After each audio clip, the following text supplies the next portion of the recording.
I once believed family was a canvas painted with loyalty, love, and trust, but mine, it cracked layer by layer until all I held was the brush in my hand. And this is the story of how I repainted my life after they tried to erase me. Before we begin, make sure to subscribe for more powerful stories like this and tell me in the comments where you're watching from, your city, your hometown. I'd love to know. I'm 40 years old, a sculptor. My hands carve truth out of stone. Each strike of the chisel is a memory, a sacrifice, a fragment of my soul. I built my studio from nothing. I built my home from sweat. And with me, through every storm, is my wife, Isabel. Her laughter can scatter shadows like the first light of dawn. She designs gardens that bloom like poetry, spaces where nature breathes in harmony with art. Our home? A quiet cedar-scented haven filled with sketches, sculptures, and memories. My second property, a rental, anchors me financially. A young couple, Ethan and Lila, live there. Respectful, responsible, they pay on time, they care for the space as if it were their own. But family is like ivy. It doesn't just grow, it clings, it strangles, it destroys the very foundation it was meant to protect.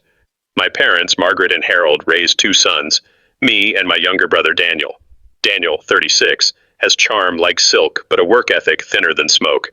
Since college, every business venture of his has been a money pit swallowed whole by mom and dad's savings. Me? I got lectures.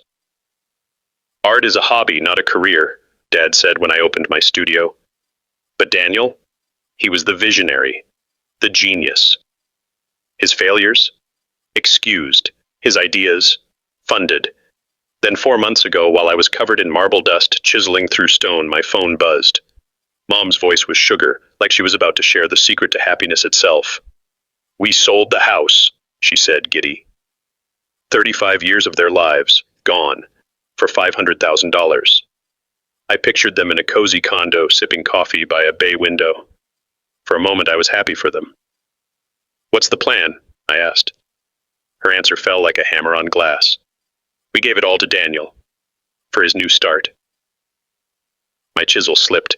It nicked my palm and blood ran with the marble dust, all of it, their entire nest egg, handed over to Daniel and his fiancée, Serena. Serena lived for velvet and champagne brunches. Her brand was nothing more than a handful of TikTok followers. Together, they poured that $500,000 into a $1.4 million downtown loft with glass walls and marble countertops, a life of champagne dreams funded by someone else's sacrifice. My chest tightened. "Where will you live?" I asked. Mom didn't miss a beat. "In your rental, of course." I froze. My rental? Ethan and Lila live there. They have a lease. "Just tell them to leave," she said, like she was asking me to cancel dinner reservations. "No." My voice was stone. Final. That's when Dad's voice cut in, sharp as steel. "We gave you life. This is what family does. Sacrifice." Family. The word lodged like a thorn in my chest. The same family that sneered at my art, that left me to scrape my way through college while they bankrolled Daniel's delusions. The same family that demanded loyalty but gave none.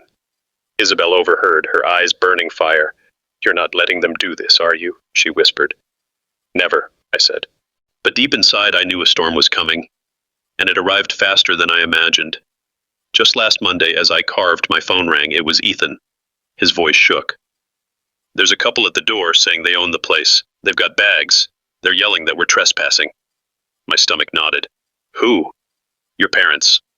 I dropped everything, sped across the city. Streets blurred into streaks of paint. When I arrived, there they were, Mom pounding on the door like she held the deed, Dad looming behind her like a landlord of shadows. "Open up!" Mom's voice cracked the air. Inside, behind the curtains, Ethan and Lila must have been trembling. I stepped out, boots grinding gravel. "What is this?" Mom spun, her face softening like a mask. "Oh, thank God you're here. These people won't let us in." I stood tall, voice steady as stone. "You leave, now.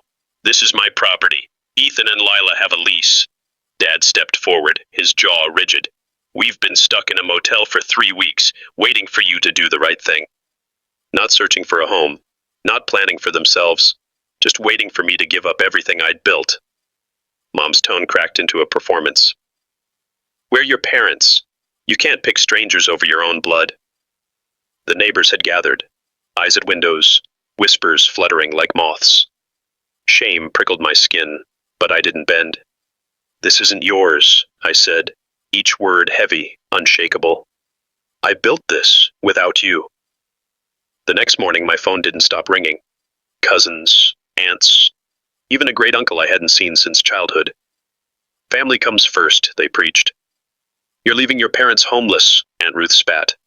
And just like that, the judgment spread, like wildfire in dry grass.